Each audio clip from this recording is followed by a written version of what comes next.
দুৰ্গা পূজাত পিন্ধিবৰ বাবে আপোনালোকৰ ওচৰত এয়া চাওক পিয়ৰ নুনি বাই নুনি মেখেলা চাদৰ লৈ আহিছোঁ।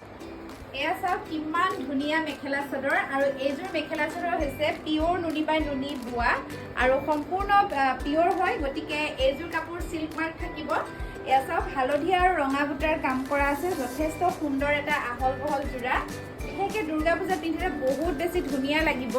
আৰু এইখন মেখেলা, ইয়াৰে মেখেলাখনো ওপৰলৈকে বুটাৰ কাম কৰা আছে, লগতে চিম্পুল এটা ব্লাউজ পিচ থাকিব। আৰু এইযোৰ চাওকচোন কিমান সুন্দৰ হয়, আৰু এইযোৰ হালধীয়া বেঙুনীয়া বুটাৰ কাম কৰা আছে।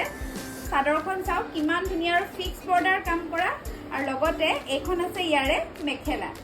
নেক্সট আপোনালোকৰ ওচৰত আৰু এযোৰ ধুনীয়া লৈ আহিছোঁ। এইযোৰ আপোনাৰ পুৰা বেঙুনীয়া ৰঙৰ বুটাৰ কাম কৰা আছে, পিয়ৰ নুনি বাই নুনি ফিক্স বৰ্ডাৰৰ অন্য এটা যোৰা। কেনেকুৱা লাগিছে আপোনালোকে জনাবচোন কাপোৰযোৰ। এইযোৰ আকৌ আপোনাৰ ৰংটো বহুত বেছি ধুনীয়া, লগতে ইয়াতে ফিক্স বৰ্ডাৰ